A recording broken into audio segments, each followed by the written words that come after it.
e fala daquele espaço no qual nós nos manifestamos com maior teor de verdade, né? Imaginemos aqui que nós chegamos a uma loja de roupas e você quer ver uma roupa. E são 6 horas da tarde. Então, o vendedor que não te conhece desdobra todas as roupas pacientemente e te mostra. Você diz, não, mas está tarde. Não. E no final você fala assim, não, eu não quero hoje não, outro dia eu levo, né?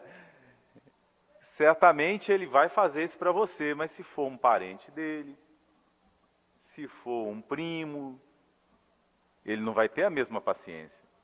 Então, é no espaço da família que geralmente nós nos expressamos com maior verdade, né? E é o espaço no qual a gentileza tem maior poder. Certamente a gentileza tem um poder externo muito grande também ao nosso lar. Nos conta Neo Lúcius, que vocês podem ouvir sobre ele lá no livro 50 anos depois, um grande educador da infância no mundo romano, que reencarnou como Arthur Joviano, o preceptor da mediunidade de Francisco Cândido Xavier, lá na Fazenda Modelo, né? E grandes espíritos às vezes reencarnam de forma incógnita na Terra, porque o bem não faz alarde, o bem é sutil, né? Então ele demora, o trabalho do bem demora a acontecer. Então é por isso que a gente acha que as coisas não estão acontecendo, quando na verdade a gente está cercado de providências do alto em nosso favor. O Arthur Joviano foi uma dessas providências, um gigante espiritual. Então, ao desencarnar, ele começa a escrever sob pseudônimo, o nome, na verdade, que ele usava lá em Roma, Neo Lúcius. Escreveu um livro fantástico, que eu não considero um livro apenas para a infância. Lá em casa, a Valentina ganhou, assim que nasceu, de Socorro Paz, nossa amiga, Alvorada Cristã.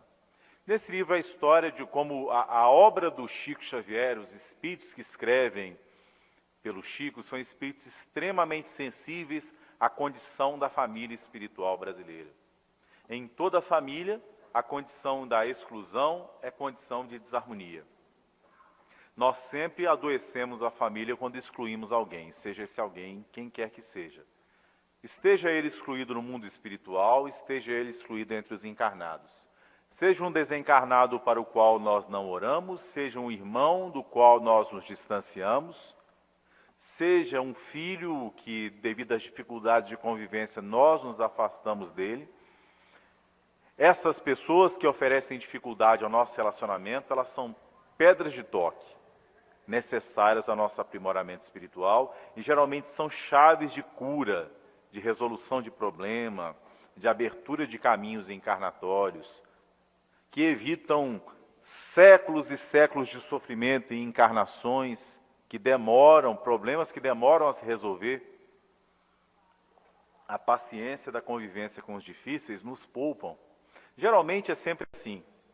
Toda disciplina de trabalho na hora certa evita trabalho maior depois, não é assim?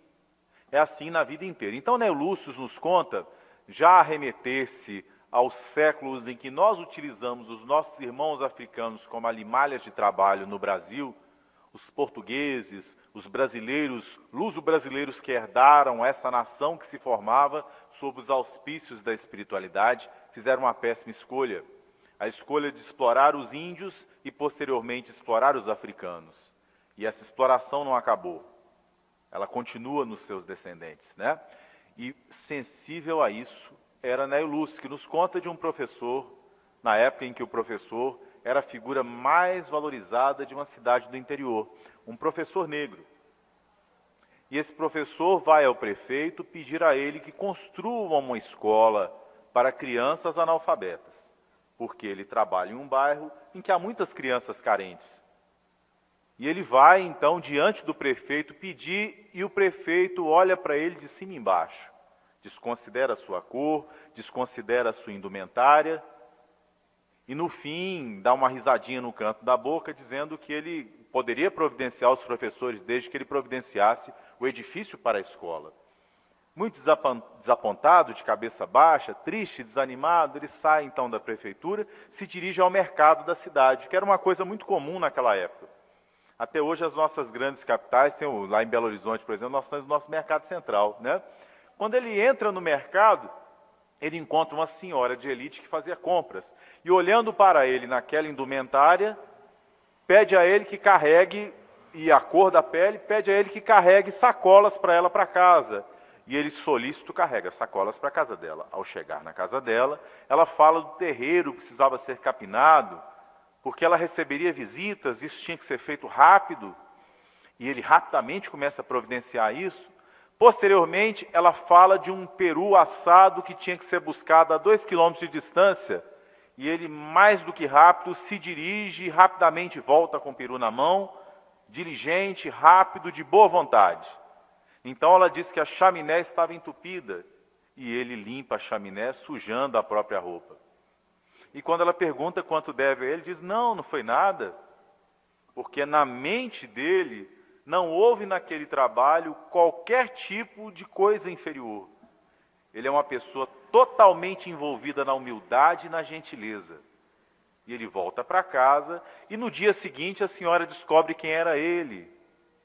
Então se dirige à casa dele, pede desculpas, ele não há por que pedir desculpas, né? Nós somos vizinhos, eu fui gentil com a senhora é minha irmã. Então ela diz, eu estou tão grata, e eu te admiro tanto por isso, que eu vou te dar o prédio para você construir a sua escola, que eu fiquei sabendo que essa é a demanda na qual você hoje se ocupa. Então, Neio Lúcio vai nos falar disso para falar do poder da gentileza. Como a gentileza tem essa, e a humildade e a gentileza, tem essa capacidade de dissolver os nós do orgulho, da vaidade. Então, quando nós nos reencontramos na vida externa, na nossa casa, na nossa família, com o inimigo que nós humilhamos no passado, geralmente ele vem em condição de superioridade hierárquica em relação a nós. E ele vai passar pela tentação de reproduzir para conosco aquele tipo de humilhação que nós fizemos para com ele.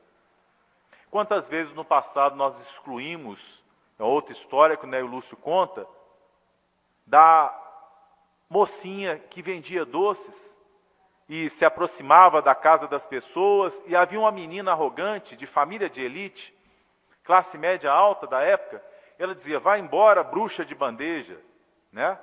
E aí passam-se os anos, naquela época, como as mulheres dependiam economicamente dos homens, realidade que vai se transformando graças a Deus, né? O pai adoeceu e posteriormente desencarnou, sendo ela também compelida a vender doces. E certo dia, quando andava pedindo de casa em casa para vender os doces, ela se encontra justamente com aquela menina que ela humilhara anos atrás, e que a trata com profunda gentileza e ainda lhe dá um abraço. Então a gente vê, esse tipo de relação dissolve a causalidade negativa. Toda a humildade, toda a aceitação e paciência, né? Toda experiência que nos leva a esperar que nós aceitamos com paciência, nós estamos aceitando a correção de Deus. E dizia Jesus para Paulo, não recalcitres contra o teu aguilhão. Então a paciência faz grande transformação na nossa vida.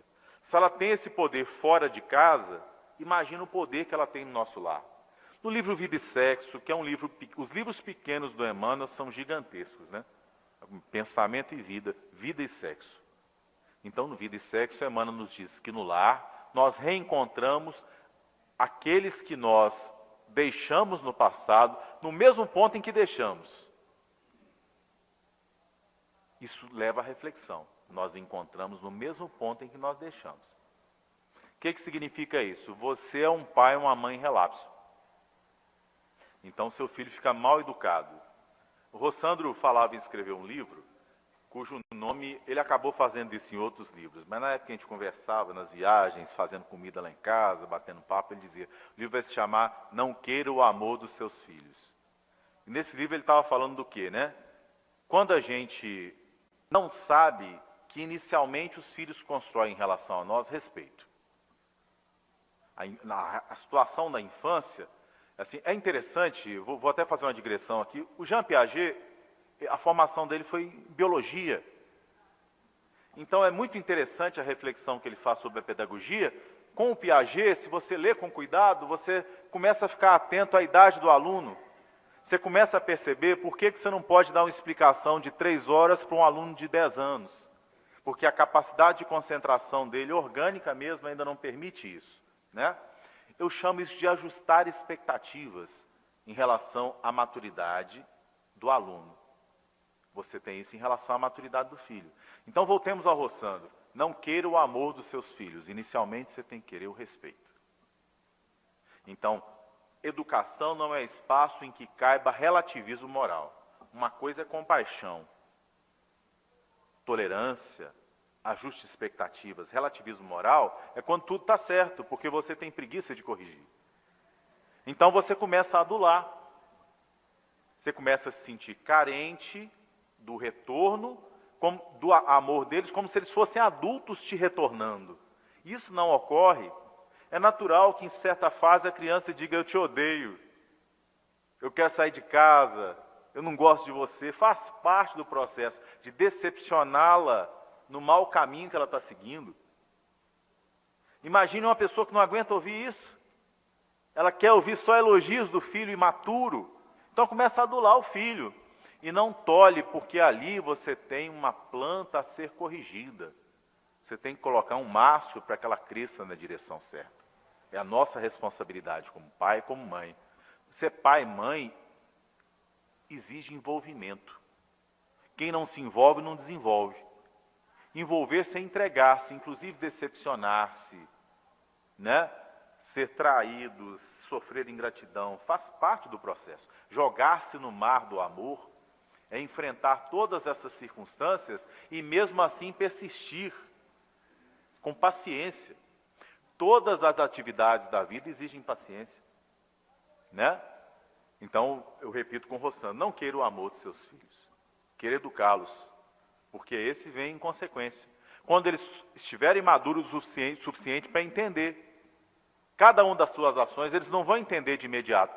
Tudo na vida é assim, plantar é com a gente, o tempo de colher é com Deus.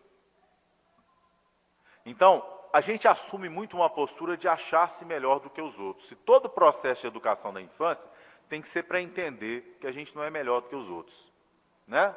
Você está numa fila do SUS, tem criança chorando, ela demora 3, 4 horas, e ali você entende que assim, eu não tenho prioridade sobre essas pessoas. Quando você está no hospital, eu tenho um corpo orgânico como todos que estão aqui, e eu também, meu corpo irá perecer.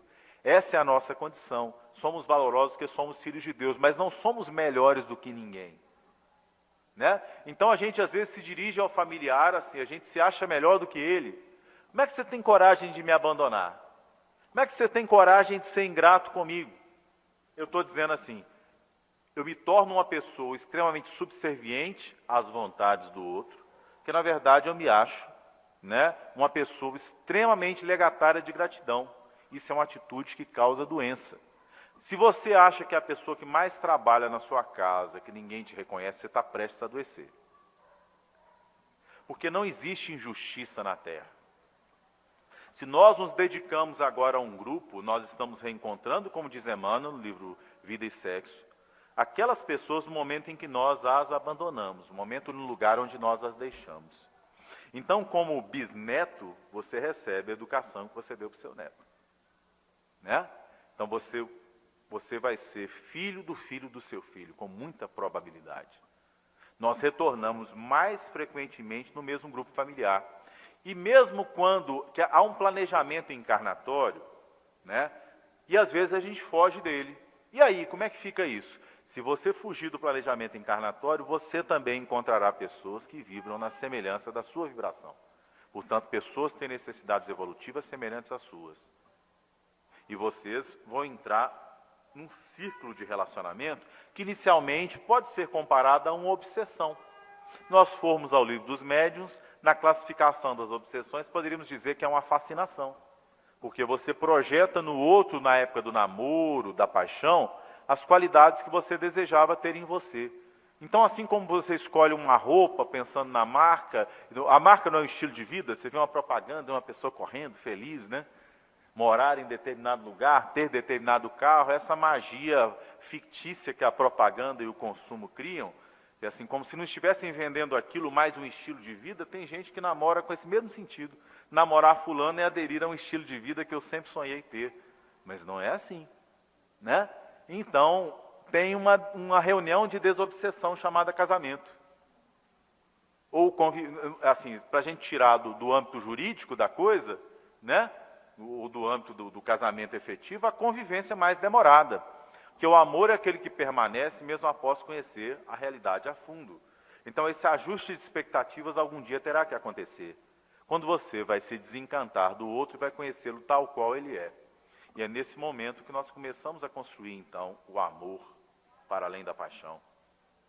Ele se solidifica com base na realidade, né? Então, é essencial saber esperar isso. É essencial esperar essa construção, né? Porque, às vezes, também, uma coisa que atrapalha é que a gente constrói estereótipos sobre relacionamentos. Então, a gente quer ter o relacionamento perfeito, né? Relacionamento, gente, não é lugar de idealização. Você pode idealizar qualquer coisa, na certeza absoluta que quanto mais você se idealiza alguma coisa, mais você se decepciona. Quanto mais expectativa você cria fora da realidade, mais você se decepciona. Então, o ideal é amar as pessoas tais quais elas são. Em relação aos pais, né? Quando eu acho que eu tenho que ter uma relação muito boa com a minha mãe e com o meu pai, para amá-los, eu estou enganado. Eu vou conhecer os defeitos do meu pai, conhecer os defeitos da minha mãe e amá-los assim mesmo. Né? Porque nós não somos perfeitos. Geralmente nós pensamos, por exemplo, o perdão como uma dádiva que nós concedemos aos outros.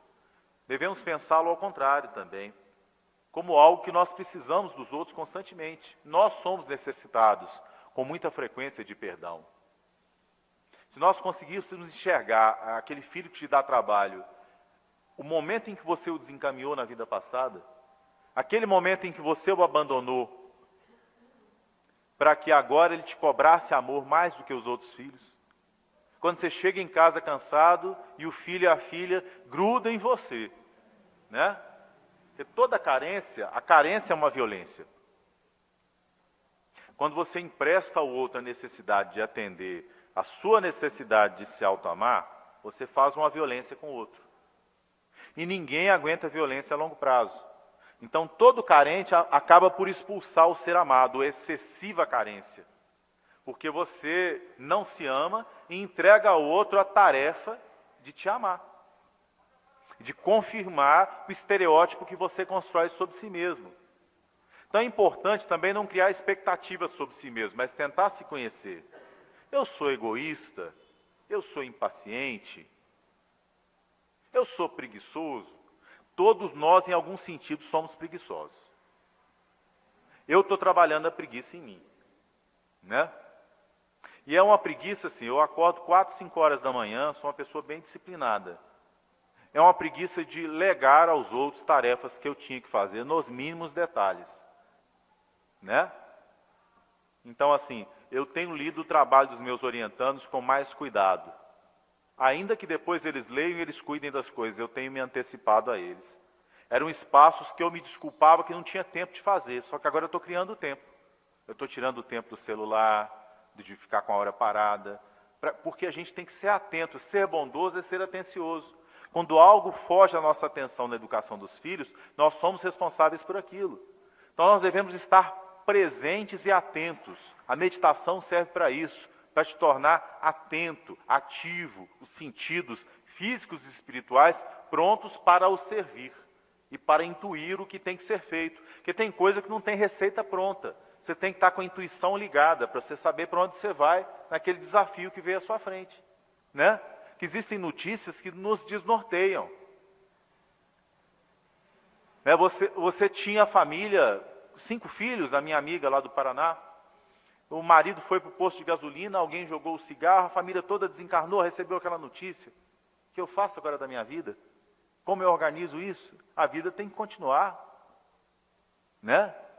E ela diz, eu comecei a agradecer a Deus, porque Ele me deu aquelas pessoas que eu amava tanto, e eu só pude amá-las porque eu convivi com elas. Então comecei a agradecer pelo tempo. Isso me deu consolo, ela deu um sentido ao passado. Um sentido ao ocorrido, isso é trabalho, né? Se a gente constrói revolta, a gente não sai do lugar. Porque a vida é fluxo. Às vezes a gente está magoado com alguém que a gente está preso a uma cena. E isso, às vezes, é uma mágoa com a gente mesmo. Você está magoado consigo mesmo porque você destratou sua mãe. Então você lê no Evangelho segundo o Espiritismo, honrai o vosso pai e a vossa mãe, na hora que você pega a sua vida, você não está honrando suficientemente. Né? Bom, passe a honrar. Insista na relação. Né? Que a gente não é a cena, a gente é o filme. Quando sua mãe desencarnou, às vezes você ficou culpado em relação ao relacionamento com ela. Né? Mas pense no filme, não pense na cena. Pense nas coisas boas. As pessoas se transformam. Então, assim, toda vez que a gente tem mágoa de alguém, a gente tirou uma fotografia e parou naquele momento. É necessário criar o fluxo. Os chineses falam muito isso. Quando falam nos meridianos, que a energia tem que fluir. Né?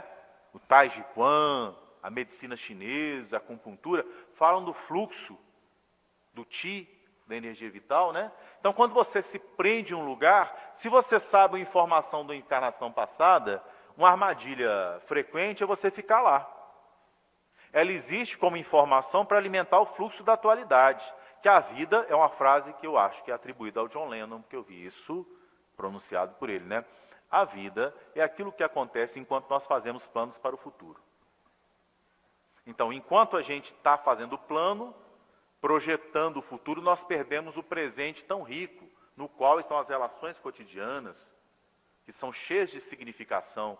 O Emmanuel fala, as horas que passam no dia devem ser aproveitadas. São cheias de desafios, que a desencarnação chega sem avisar.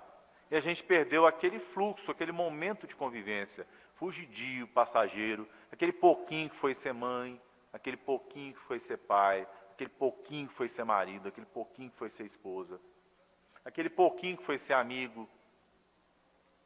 Né? Cheguei aqui na UF e fiz uma amizade do seu Chico. Foi um pouquinho. Tive vários amigos assim, né? Seu Honório Abreu. Foi um pouquinho. Acho que o seu Honório foi uns 15 anos, né? O seu Honório passou para o mundo espiritual. Fazer amizade com o pessoal na terceira idade é muito bom, mas tem esse negócio, né? Às vezes vai antes da gente, a gente fica com saudade. Dona Duca Xavier, sobrinha do Chico, amiga do coração, né? Quando o espírito se aproxima, até arrepia, assim, dá aquela saudade. Aí já escorre uma lágrima sem que eu queira. Meu avô também, né? Então, a vida é assim, ela é fluxo. Mesmo as relações que parecem para nós, que nós projetamos expectativas mais duráveis, podem não ser, que a doença não tem relação nenhuma com a hora da morte. Doença expressa algo que tem que se resolver em nós. Tem gente saudável que desencarna. Tem gente saudável que cuida de gente doente e desencarna antes. A hora da desencarnação não tem a ver com a doença. A doença crônica é o exemplo disso, né? Ela está ali persistentemente trabalhando a nossa mente enquanto ela é necessária. Então a gente tem que agradecer pela doença. Quem é diabético já pensou no tanto que se priva do excesso na mesa? Por ser diabético, né? Sua ferritina subiu, você diminuiu o consumo de carne, ou tirou. Então, assim, esse tipo de problema, no passado ou no presente, representa indisciplinas nossas. Os Espíritos nos dizem no livro dos Espíritos, nada em excesso. E a gente pode trazer isso para o relacionamento, né? Jesus se apega aos discípulos na hora de ir embora, ele os ama em profundidade, a ponto de o padre Antônio Vieira, falando da força do amor sobre a espera, dizendo que o amor relativiza o tempo. Quer dizer, quando você ama, a espera deixa de ser espera sofrida. Ela ganha intensidade do amor. Então Jesus, sofrendo, chicoteado, sozinho na noite na prisão, queria ficar mais tempo, porque ele amava. Nem por isso ele ficou mais tempo. Nem por isso ele roga ao Pai para permanecer mais tempo ou deixar de cumprir a função dele, né? Ele pergunta ao Pai o que deve fazer e cumpre docilmente aquilo que se esperava dele. É o governador espiritual do planeta que docilmente pergunta o que deve fazer, porque Deus é um outro que nos desafia a partir dos outros. Por isso que Emmanuel Levinas, aquele filósofo lituano fantástico, nos diz que Deus é o outro, né? Você não prevê as ações de Deus. Desencarnação é uma ação que promove desvinculação. Geralmente é de surpresa, por mais que a gente seja avisado por sonho, que você tem intuição, né? Pergunta ao meu amigo Eric Miranda se passava pela cabeça dele que o filho iria desencarnar com 23 anos. Quando o filho encarnou, quando ele cuidou do filho na infância. Pode ser que esteja nos desafios que a vida vai nos apresentar. O Espiritismo não nos apresenta a ilusão de que não passaremos por isso ou por aquilo, mas nos prepara para compreender as situações da vida, que são situações que nos preparam para a imortalidade. Então o Espiritismo é um óculos. O óculos nos dá dois tipos de visão. A gente às vezes enxerga só em profundidade, é a visão intelectual, horizontal. A gente tem que discernir. Geralmente todo problema de vista é ligado a uma dessas duas coisas, né? O Espiritismo é um óculos que corrige os vícios da visão da gente. Nos permite ver circunstâncias diversas, entre elas o relacionamento familiar. Então, vamos pensar nos seios. A pessoa desenvolveu um tumor no seio. Para que o seio serve? Com o seio você amamenta a criança que você ama, você sacia a fome dela. Se algum dia você sentiu uma mágoa tão grande do seu filho a ponto de ter se arrependido de tê-lo amamentado, você pode criar um nódulo no seu seio, como símbolo dessa mágoa que você sentiu. Então, fazendo o tratamento na Terra, se você consegue identificar, fazer a catarse desse processo, dar um sentido a esse passado, permitir que flua essa energia e perdoar verdadeiramente, ajustando expectativas, foi isso que Jesus fez. Pai, perdoai-os, por quê? Porque eles não sabem o que fazem. Então ele ajusta expectativas, ele compreende. O perdão é uma ação de compreensão maior, em processo. Perdão não é algo que funcionou assim, perdão é um processo, não é um milagre. Então a pessoa gosta de ouvir assim, perdoou fulano e curou. Quando é assim, é o seguinte, auxiliando no seu processo de transformação interna, a espiritualidade te dá um presente. Então ela vai ali e acelera aquele processo. Mas geralmente esses processos são mais lentos, porque nós somos meio lentos para resolver as coisas.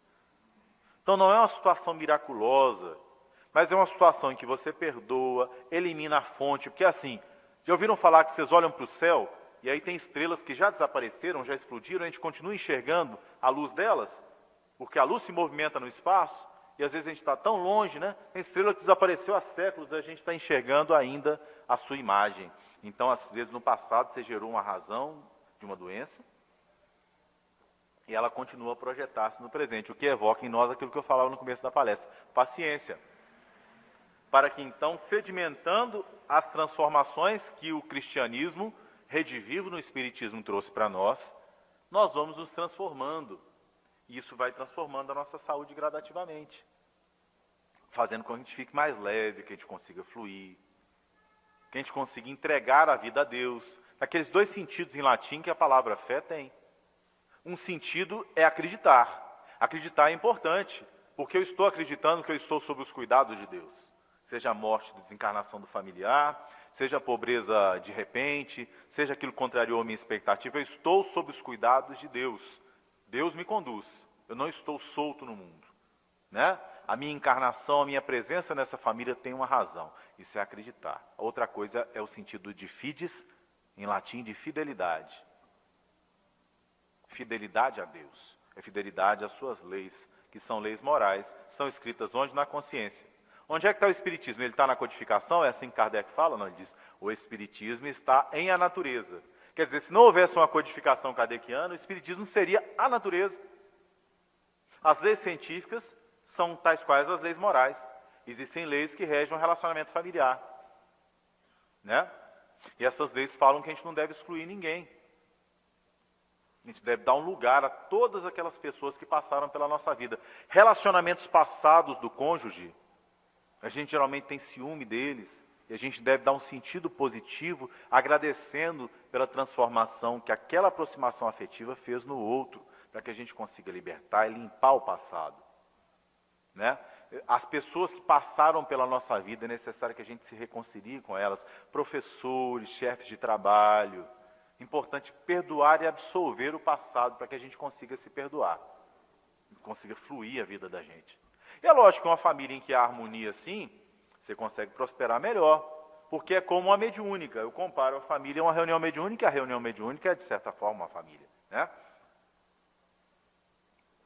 Eu tenho uma mediúnica que a gente trabalha, eu e a esposa, lá em Cajazeiras, e nessa mediúnica a gente vai, assim, eu faço um trabalho voluntário em Cajazeiras, 1 a 2 vezes por mês num lar de idosos, que no Grupo Espírita Reencontro.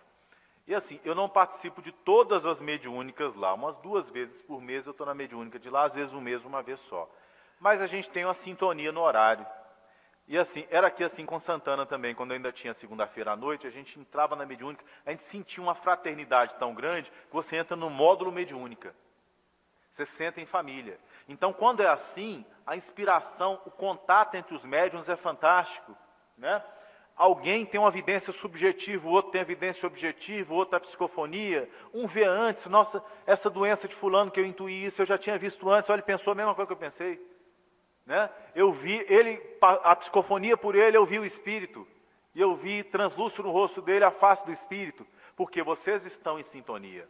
Lá na carta aos Efésios, o Paulo fala disso, das vozes espontâneas que se manifestavam porque havia amor, havia fraternidade naquele grupo. Se é assim com um grupo mediúnico, os espíritos nos dizem que são 10 anos para que um grupo mediúnico se solidifique. Você tem que saber se os médiuns querem trabalhar mesmo, eles têm que estudar, eles têm que entender, depois eles têm que se abnegar, depois eles têm que se amar. Então aquilo vai engrenando, vai acelerando aos poucos. Não é igual o carro Ferrari, não. É devagarinho. Mas na hora que deslancha, é igual aqueles navios grandes, né? Demora, na hora que deslancha, vai embora. Né? Vai para o alto mar. Então é assim também a família. Você tem que saber, primeiro assim, você está namorando, o que você quer fazer com esse namoro? Já pensou nisso? Que nada na vida é o acaso, até o vento tem uma direção. Qual o sentido desse relacionamento na sua vida? Seja ele qual for, amizade, né? Não é o sentido pragmático de desejar algo do outro, mas que toda união tem que ter um fim. Ainda que você ache que não tem, ela tem. Nós sempre trabalhamos para algum lado. O Emmanuel pergunta da gente, que forças da vida atuam por você? A gente sempre está trabalhando em algum sentido, a gente sempre está alimentando um tipo de pensamento. Quando você tem um pensamento positivo, você está impedindo gente de se matar, você está ajudando gente a não ficar deprimida. Porque o mundo é solidário, nós somos uma grande família, tudo que a gente planta de bem se espalha no mundo. Quando você dá um bom exemplo, isso repercute. Não apenas pelo exemplo externo mostrado publicamente, né? Mas pelo efeito moral na comunidade de pensamento e sentimento da humanidade. Então, é muito importante pensar nisso, né? Que a gente vê a responsabilidade que a gente tem. Então, quanto melhor sintonizada a família, quanto mais ela consegue se perdoar, relevar, mais ela funciona. Funcionar é conseguir educar as crianças, é conseguir ter ideias para prosperar. Porque o casal não pode funcionar só para si, né? Em primeiro lugar, é importante que no casal você tenha 2 sóis, 2 focos próprios. As pessoas devem se orgulhar das suas atividades profissionais, devem ser independentes, não depender dos outros por razão alguma, e assim se unir espontaneamente. O outro está ao meu lado porque ele escolheu estar do meu lado. Eu não estou coagindo o outro a nada. É uma escolha. Como será a escolha espiritual? Às vezes você tem 3 casamentos na Terra, desencarna, os dois se procuram na hora, porque é o casamento que foi verdadeiro. E o Allan Kardec nos fala, né? Evangelho segundo o Espiritismo, os laços de família verdadeiros na Terra se consolidam ainda mais na espiritualidade. Porque tem gente que lê Nosso Lar e pensa assim, nossa senhora, André Luiz separou, a mulher já casou com outro. Né? Isso parece, à primeira vista, fragilizar, mas os espíritos não têm relação de posse uns com os outros. Às vezes você tem alguém casado na Terra, você tem um companheiro espiritual que aguarda, desapegadamente, amorosamente, né? Aquela união para fins específicos vai terminar e eles vão se unir depois no mundo espiritual. Porque o óculos é o óculos da eternidade. Então, como é que você consegue relativizar a desencarnação de um filho? Com o óculos da eternidade. Uma mensagem do Evangelho segundo o Espiritismo chamada A Infelicidade Real. Por quê? Porque lá na França, como hoje em dia, também morreu tão jovem. Né? Sob o ponto de vista da espiritualidade, graças a Deus. A Alcione, quando vem para a Terra, mentor espiritual dela falou, olha, cuidado. Tem gente que sai daqui sem nenhum problema e volta aí e acaba ficando mais tempo. Porque aqui a gente sofre muitos perigos. Né? Viver envolve riscos. Então, assim, quanto menos tempo a gente passa na Terra, quando a gente tem esse merecimento, né? Vocês sabem como eu enxergo os meus irmãozinhos, as crianças com microcefalia? Romero e Adriana são como se fossem irmãos, são muito amigos mesmo. A gente está muito lá no IPESC, na casa deles. E aí eu enxergo assim, eu sou muito mais endividado do que eles. Porque eu necessitei encarnar e estar encarnado até hoje e trabalhar como eu trabalho. E eles, às vezes, quando a sua encarnação é menor, alguns aí que até por falta de cuidado público desencarnaram antes, eles tinham só aquela causalidade. Geralmente os mandantes das grandes ações negativas, eles se demoram na encarnação, vivem muito, porque eles têm muita coisa para se desobrigar. Agora, uma pessoa que tem pouca causalidade negativa, ela sofre um acidente e desencarna. Uma vez eu estava numa mediúnica, quando adolescente, eu não esqueci uma coisa que um espírito de preto velho disse a uma mãe cuja criancinha havia desencarnado com sarampo. Na época, sarampo fazia muito desencarnar, ela disse assim: minha filha, espírito adiantado não fica muito tempo na Terra. Né? Quer dizer, espírito adiantado não fica muito tempo na Terra. Então, na Terra, nós estamos para resolvermos coisas, para nos desembaraçarmos, e a família é esse espaço, né? Então, aquele cuidado que você tem com o filho, pelo tempo necessário, haverá o momento do filho partir, né? Tem um ciclo que o filho fica em casa, e tem um ciclo que o filho... Meus colegas da UFCG, é impressionante, eu estava refletindo hoje no almoço com a esposa, né?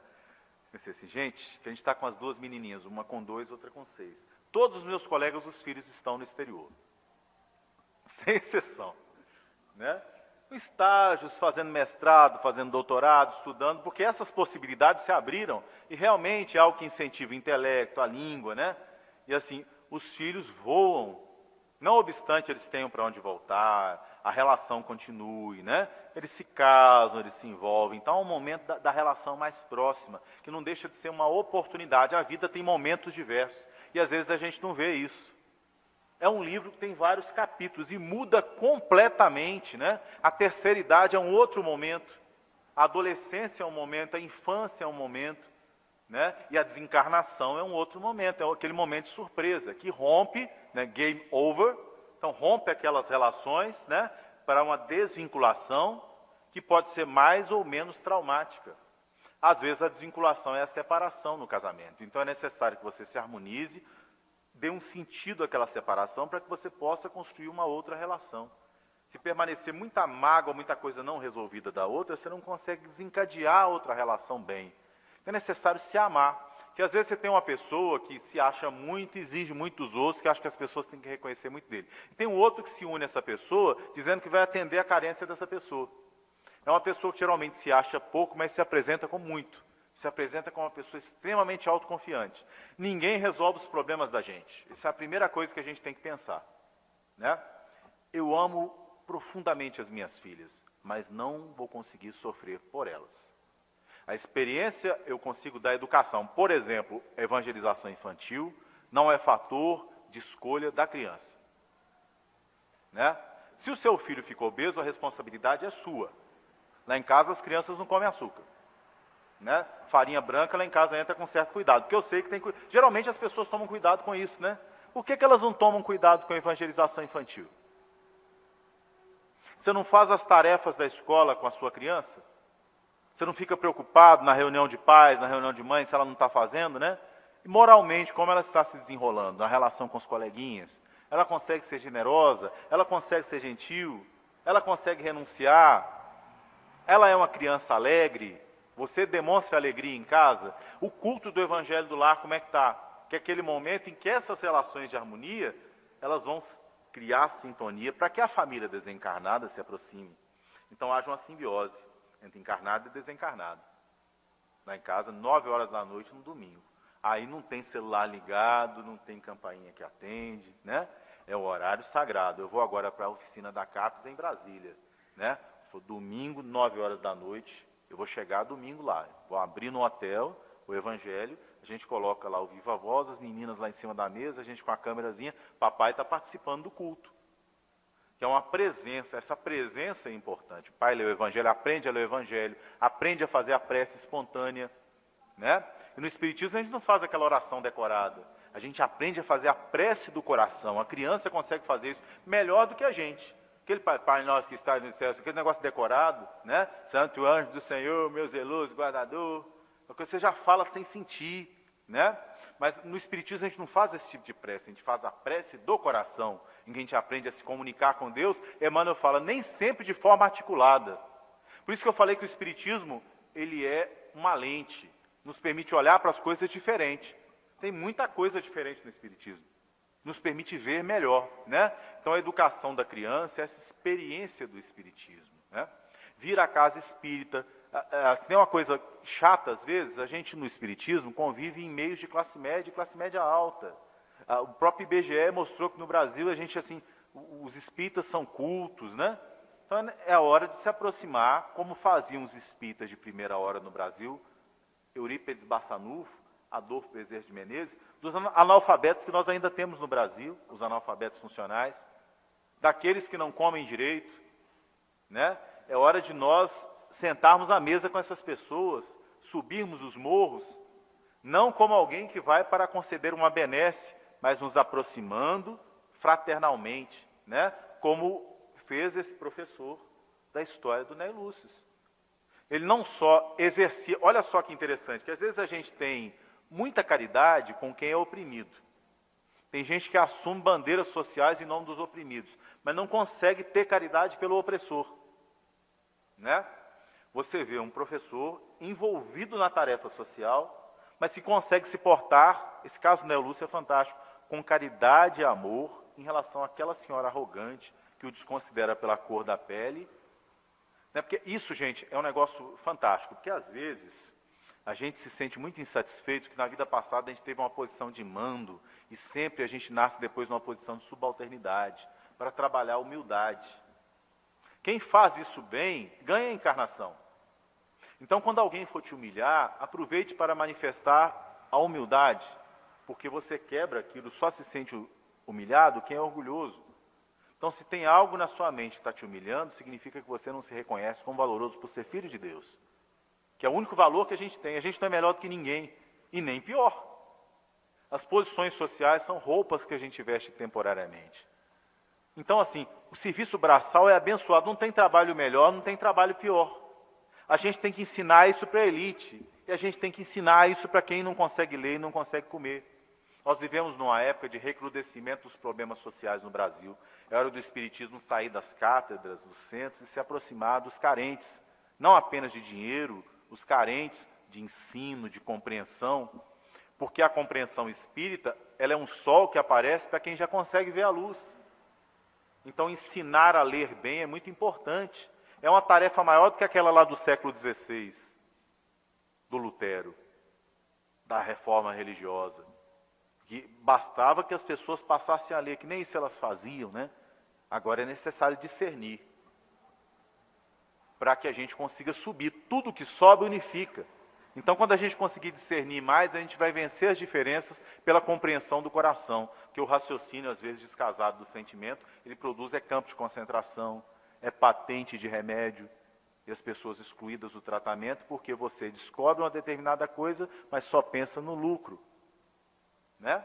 Então, eu queria fechar a nossa reflexão dessa noite com o Ney Lúcio ainda, no livro Alvorada Cristã. Olha que nome bonito desse livro, né? Porque é um livro destinado às crianças, que são o foco da família. Não há transformação social verdadeira sem o foco na infância. Ela é o nosso foco absoluto, né? E o nome do livro, Alvorada Cristã. Ele tem uma história chamada O Grito de Cólera. Nessa história, Ney Lúcio nos escreve uma criança que grita em casa por impaciência, a comida que demora, o brinquedo que quebrou, alguma coisa que não ganhou, e ela faz isso por imaturidade, mas ele começa a destacar, então, as concatenações daquele ato. O pai que digno e justo, que se atrasa no trabalho é repreendido, as doenças que aquilo causa, porque uma hora de raiva impensada desencadeia uma série de fenômenos que nos adoecem em família. O mal que a gente deseja para alguém, daí a algum tempo nos adoece, né? Desejar mal para os outros é um péssimo negócio. Você começa a atrapalhar a sua vesícula, depois você atrapalha o seu fígado, né? E você começa a envenenar o organismo, as glândulas. E daí as doenças, as alergias, né? A alergia é uma doença que, quando você se harmoniza com o ambiente, ela se cura. Principalmente a alergia de pele. Ela espelha algum tipo de relação não resolvida. E olha só, quando é criança, às vezes é uma relação dos pais. É alguém que está sendo excluído na família. É alguém que você não perdoou. Então, quando a família é um corpo, quando você consegue, naquela pontinha distante, às vezes essa pessoa já desencarnou. Aí quando você se lembra dela e ora por ela, né, ela se sente reconhecida, porque toda vibração de gratidão e reconhecimento nos retorna. Não queira ninguém com raiva de você. você tendo razão e tendo alimentado aquilo, né? É por isso que quase toda mediúnica a gente trata com obsessões afetivas, relações que eram relações de amor e se decepcionaram e se transformaram em ódio. Então a gente não deve prometer e não cumprir, né? A gente deve ser fiel nos relacionamentos, porque isso se estende, né? Há olhos que nos veem quando a gente acha que ninguém está vendo. Então a pessoa está traindo a esposa, está o pai dela no mundo espiritual. Ele interfere naquilo, pega Sexo Além da Morte. Você vai pegar um mentor espiritual, o nome André Luiz não dá nenhum nome à toa, Pedro Neves. Pedra e neve, né? Um orientador espiritual, mas não conseguia sentir. Então a filha está com câncer terminal, o genro está traindo, aí ele é chamado para auxiliar quem? O genro. Que assim, a quem Estevão é chamado a auxiliar quem? Saulo. É assim que funciona, né? Você desencarnou, o bandido causou sua morte com um tiro, você é chamado o quê? Auxiliá-lo. Porque é assim que você resolve o problema. O perdão, ele evita sofrimento futuro. Quando você estende a mão a quem te prejudicou, você acaba com o ciclo, né? Essa é a lógica de Jesus. Essa é a lógica de Jesus, que nós dizemos que queremos seguir, né? Essa é a lógica de Jesus.